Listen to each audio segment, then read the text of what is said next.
Hi-ho, idiots. This is how I draw semi-authentic anime artwork. Step 1. Start with an incredibly ugly and basic sketch. It's really only gonna be you who's gonna see this, unless you're a YouTuber like yours truly. Then probably 3 people will click on this video and watch it. No, but yeah, don't worry about the sketch being uglier than me. What you're trying to achieve with the sketch is blocking out what you want to draw.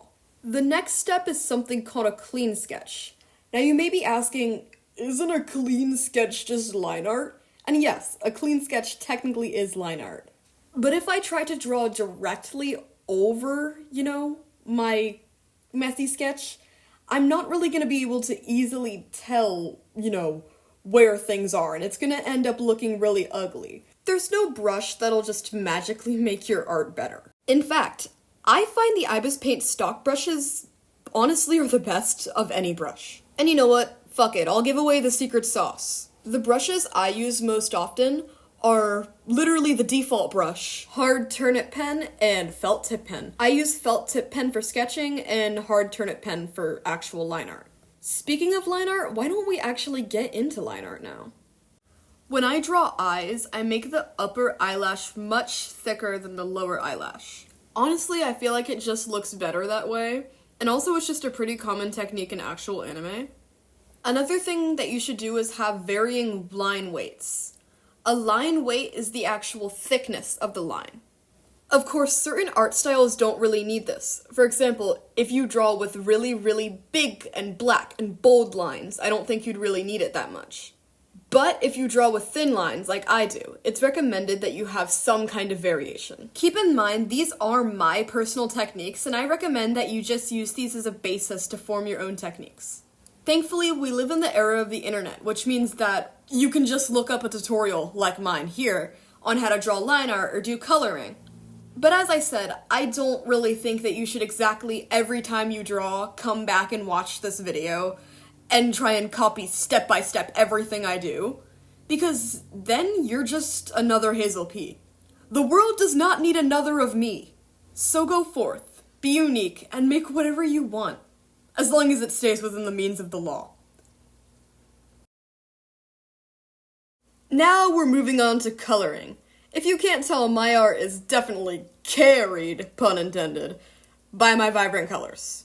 But actually, if you take a close look at my art, you might notice that only certain parts of it are vibrant. This is a technique that's used by many professional artists, including the artists of Splatoon. Oh my god, I stuttered so much in that take. Sorry, where was I? Oh yeah, only certain parts of the artwork are vibrant. I think that the hair and eyes should be the most vibrant part of the drawing, especially the eyes. Of course, this matter comes more to character design than actual drawing, but I digress. Speaking of character design, much of the outfit I like to make dull, and then there'll be certain parts of the outfit that pop out. Of course, this is not a rule that you should follow for all character designs, as it's perfectly okay to have incredibly vibrant character designs. I feel like you should just have variation in the way you design your characters. Some characters should be more dull, and others should be more vibrant. This also links to personality. Sorry, I went on a character design rant. Right now, we're laying down flat colors. Speaking of character design, no matter what Art Talk says, it is totally okay to change the design of a character. I had to go outside for this part, sorry for all the background noise. My family is being loud as fuck. We're Black Hispanic, what do you expect? On the topic of my race, I do not give 2 fucks, and this is coming from an actual black person. I'm about to say something really controversial that I don't think should be controversial. A character who is pink does not have a canon race. Pinkie Pie is pink. She's not white. She's not black. She's not anything. She's fucking pink. So people can headcanon them as you wish. Also, please stop with the tomboy erasure with Rainbow Dash. That shit pisses me off. Stop. What other than Rainbow Dash enjoying boyish things? What made you think Rainbow Dash is fucking trans? She's not even transcoded. Probably one of the least transcoded tomboy characters I can think of. Sorry, this is something that I'm very passionate about. Hashtag stop tomboy erasure. Anyway, where were we? Oh yeah, so different art styles call for different styles of shading. Anime art styles usually tend to use a cell shading, but I tend to use a rendered style of shading. That's what I call it. It's not really true rendered shading, but what it is it uses a lot of airbrushes. And, like, I just think that looks really nice, honestly. I tend to shade skin as especially shiny. Like, no matter the gender of the character, they need to look like they are covered in oil. This is, of course, very much a joke. I remember the whole trend with people being pissed off at the jelly art style. I have no idea why they hated it so much, but that is kind of a slight inspiration in how I shade. I also am intentionally trying to get people to call my art style a gooner art style, because you know what? I am a gooner. No, but in all seriousness, I really don't think that my art should really be considered the gold standard. I mean, I'm literally just a teenager with an iPad who yells. I don't really think I should really be the gold standard on how to draw, I guess, semi-anime style. I just don't think I should be the gold standard for that. But yeah, this tutorial is just kind of compiling my knowledge. Sorry for ranting again, sorry. You should kind of have, like, an imaginary beam of light going onto your character while you're shading. And then you can kind of, you know, infer where the light would be hitting. And where the shade would be hitting as well. But we'll get onto lighting later, because that's kind of a less complicated subject than shading. A kind of rule of thumb that I follow is kind of shade like everything. Imagine everything is like blobby shapes. Just shade kind of around where you think the edges of things are. And also remember to use reference. When you've been drawing for as long as I have, I feel like you don't really need as much reference, but I just recommend that everyone use reference except me, because I'm a dumbass and I shouldn't use reference because I don't deserve reference. Sorry, I'm just yapping right now. Oh my god, it's getting windy, what the fuck. When it comes to shading, blending layers are gonna be your best fucking friend. I usually lose. I'm sorry, I'm getting lazy with editing now because I'm bored, so I'm just not even gonna, like, edit out bad takes anymore, honestly. But yeah, blending layers, blending mode layers are gonna be like your best friend.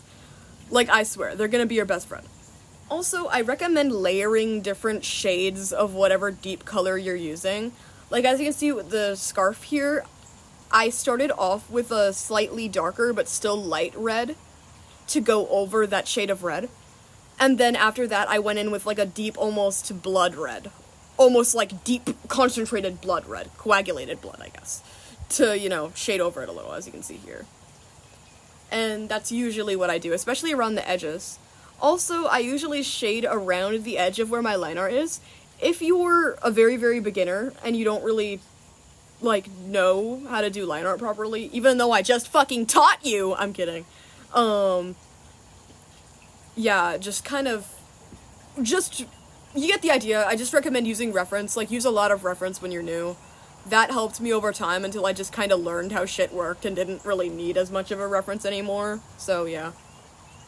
Alright, lighting time. So, usually what you do with lighting, or this style of lighting here, which is called edge lighting, or rim lighting, I think, you're gonna put it on the edge of basically everything. And don't worry about it being a little bit messy. We're gonna fix that once we go in with, like, blend modes and also an eraser and also the blur tool and, like, every other tool ever. But yeah, put it on pretty much everything. Also, I forgot to mention, use, like, the magic wand tool or whatever, I don't care. Just, like, shade everything, go around the edges especially, the edges of, like, everything. Make everything shiny! I'm so shiny! Like, everything needs to shine like it just got covered in fucking oil. Can you tell I got lazy with this voiceover? Sorry, anyway. So, usually for the first pass of lighting, like you saw me doing with the blue lighting, that is what's gonna be, like, the opposite color of the environment. You know, it's gonna be a more, for example, if the lighting is yellow, you're gonna have more blue lighting. Then you're gonna go on the edges and do more yellow lighting. And as you can see here, I'm cleaning everything up with, you know, the eraser tool, and then I'm going around the edges with the blur tool. And that's usually just what I do with, like, this kind of edge lighting here. You can see I just cleaned up a lot, as you can see, on the hand, or paw, whatever the fuck. I just cleaned up and made things look more nice and pretty and hot. Can you tell this characters might hear me out? So then, remember to use, like, the add blend mode. That's the best blend mode for lighting. I forgot to record this part, so just enjoy the rest of this footage here. But I ended up using, like, for the blend modes of the shading, like the dark shading, I used a few different mixed modes. What I did was, for certain parts, like the skin, I think I used darken. Then I remember I used multiply, darken, darker color, etc., etc. And I just feel like it depends on the material that you're using. So just kind of go with your gut, almost, of what you think looks realistic. And also, if you're not going to go with your gut, I recommend using reference. Don't go with your gut. Use reference. Sorry, I'm tired. Use reference, not your gut. Sorry, I'm stupid. Anyway, this was an unnecessarily long-winded tutorial. Thank you so much for watching. Please, please, please subscribe. I really want to get myself out there. I'm currently working on an animated series. So, yeah. As much support would be very much appreciated. Before we go, I have a pretty funny challenge for anyone who watched this video. I'm gonna give y'all a green screen. I'm gonna put it in the description probably after this video is posted. Probably like an hour after. It should be there. I don't know. I'd recommend checking the description once you've seen this part. It's gonna be a green screen of this image. I want you to edit him into, like, just wherever. Put him wherever. Put him in a nursing home. Put him in your grandpa's urn. I don't know. Put him somewhere. And anyway, thanks so much for watching. Go forth, guys. Draw beautiful old men. Draw beautiful old men. Goodbye. Thank you. Anyway, this has been Hazel P. Go fuck yourself. Bye.